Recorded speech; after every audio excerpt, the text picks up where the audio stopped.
खबर हिमाचल प्रदेश विधानसभा के मानसून सत्र से जुड़ी। बता दें कि आज मानसून सत्र का 10वां दिन है। विधानसभा में 10वें दिन राज्य की वित्तीय स्थिति को लेकर सदन में हंगामा हो सकता है। जहां दिलचस्प बात यह हो रही है कि सत्ता पक्ष के विधायकों ने यहां पर नियम 130 के तहत चर्चा के लिए नोटिस दिए हैं, यानी कि सत्तारूढ़ दल इस विषय पर बीजेपी को चर्चा के लिए चुनौती दे रहा है।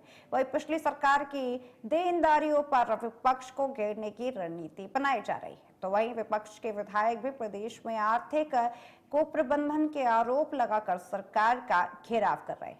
तो नियम 130 के तहत हिमाचल प्रदेश के वित्तीय स्थिति पर चर्चा के लिए कांग्रेस विधायक भवानी सिंह पठानिया, चंद्रशेखर और केवल सिंह पठानिया ने प्रस्ताव दिया है। तो वही प्रश्नकाल में नाबार्ड को यहाँ पर योजनाएं भेजी गई हैं। स्वास्थ्य विभाग की हिमकेयर और आयुष्मान भारत योजना पर सवाल उठाए जाएंगे।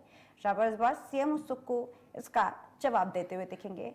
तो वहीं ऐसे में सदन में कई मुद्दों पर आज तपिश देखने को मिलेगी।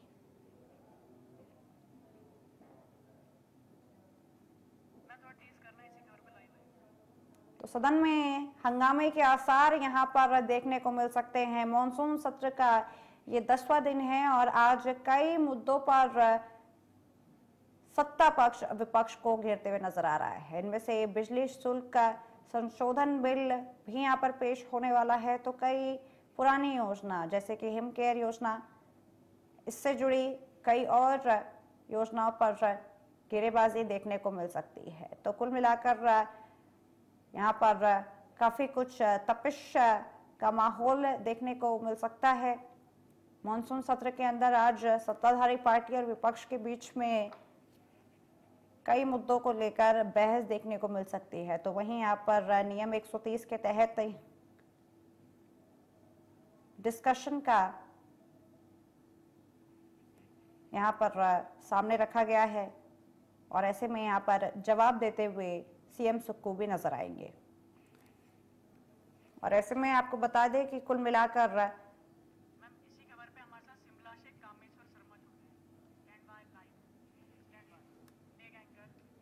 वहीं इसी खबर पर ज्यादा जानकारी के लिए हमारे साथ हमारे संवाददाता कामेश्वर शर्मा शिमला से लाइव बने हुए हैं। कामेश्वर, क्या कुछ अपडेट इस पूरे मामले पर सामने आ रही है? आज 10वां दिन मॉनसून सत्र का और काफी तपिश भरा भी हो सकता है।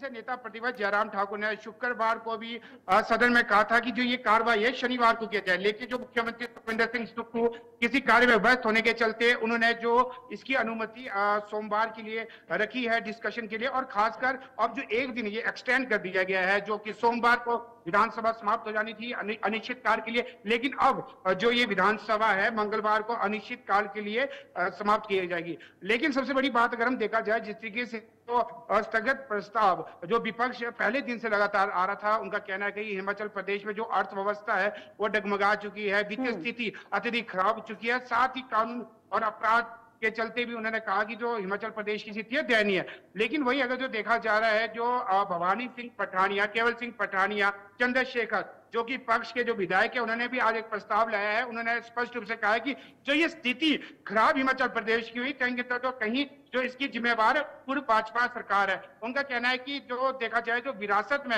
हिमाचल प्रदेश को लगभग 75,000 करोड़ से अधिक का जो कर्ज मिला है। अगर हम कुल मिलाकर देखा जाए जो अभी जो कर्मचारी है उनकी जो लगभग जो 10,000 करोड़ से अधिक देनदारी है, और जो डीए और एरियर को मिलाकर, और अगर हम कुल मिलाकर जो देखते हैं इस समय तक हिमाचल प्रदेश में 95,000 करोड़ कर्ज है। तो कुल मिलाकर देखा जा रहा है कि 1 करोड़ से अधिक, यानी कि जो है 1 करोड़ के लगभग ही जो देनदारी हो चुकी है, जिसके कारण कहीं ना तो कहीं अब जो प्रदेश सरकार है उसकी जो स्थिति है, वित्तीय स्थिति खराब हो चुकी है, जिसको लेकर आज जो विपक्ष है वो पक्ष को घेरेगा।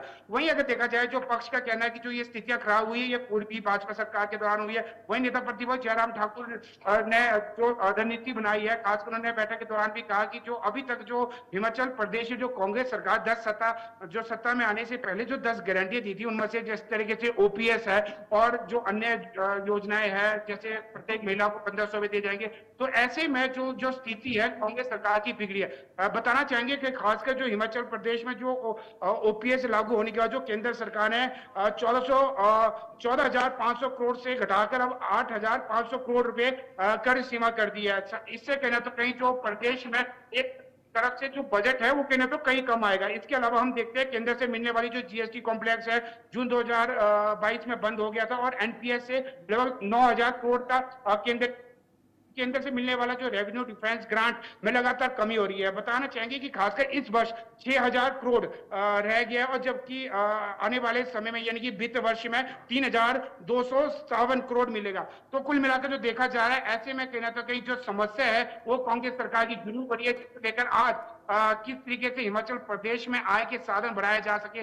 देखा जाए जिस तरीके से जो पहले जब हिमाचल प्रदेश पंजाब के साथ था, तो ऐसे जो शानन प्रोजेक्ट का जो एग्रीमेंट था वो 99 वर्ष के लिए था, वो अब उसकी सीमा समाप्त होने जा रही है। ऐसे मुख्यमंत्री सुखविंदर सिंह सुक्खू ने पिछले वर्ष और इस वर्ष भी वहां का दौरा किया, चंडीगढ़ में बैठक हुई। इनका कहना है कि अब जो ये प्रोजेक्ट है हिमाचल प्रदेश को मिल जाए। यदि हिमाचल प्रदेश को ये प्रोजेक्ट मिलता है तो कहीं ना तो कहीं जो हिमाचल प्रदेश की जो स्थिति है डगमगाई थी वो कहीं ना तो कहीं ठीक हो सकती है। और साथ ही जो देखा जा रहा है, भाजपा विधायक जो पवन काजल पेयजल योजना को आ रही असुविधा को लेकर भी आज चर्चा करेंगे। जिस तरीके से हिमाचल प्रदेश में खासकर कांगड़ा जिला की ही बात नहीं बल्कि प्रदेश की किसी भी कोने की अगर हम बात करें तो जगह जगह जो पेयजल योजना है वो कहीं ना तो कहीं बाधित है, जिसके कारण लोगों को परेशानी का सामना करना पड़ रहा है। और इसके अलावा अगर हम बात करें विभिन्न प्रकार की जो सिंचाई योजना को लेकर आज जो चर्चा करेंगे, और जो सबसे बड़ा अगर हम बात करें बिल पेश होगा जो बिजली में संशोधन। अगर देखा जाए तो कांग्रेस सरकार सत्ता में आई 10 गारंटी में से एक गारंटी यह भी थी कि प्रत्येक परिवार को यानी कि 300 यूनिट बिजली मुफ्त में दी जाएगी।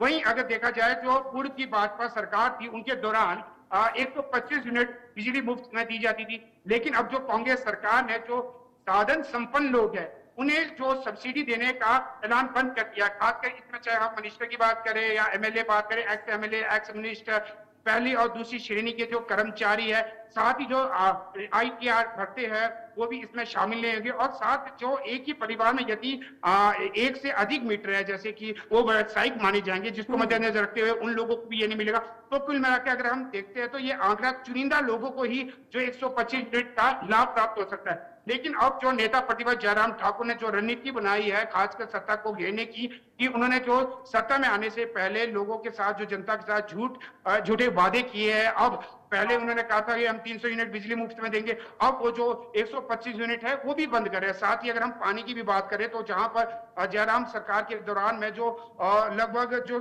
ग्रामीण क्षेत्र में जो पानी के बिल माफ किए गए, वहीं मुख्यमंत्री सुखविंदर सिंह सुक्खू के अब कार्यकाल के दौरान जो प्रत्येक परिवार का जो बिल है वो 100 रुपए आएगा। तो कुल मिलाकर आज जो तपिश जरूर देखने को मिलेगी और जो विपक्ष है वो सत्ता पक्ष को घेरने की पूरी रणनीति बनाएगा। जी बिल्कुल कमिश्नर, इसके अलावा भी यहाँ पर हिमकेयर योजना ऐसी है, कई ऐसी योजनाएं हैं जहां पर आज सीएम सुक्खू जवाब देते हुए नजर आएंगे, और कहां पर यहाँ पर सत्ता पक्ष को घेरने की कोशिश देखने को मिल सकती है।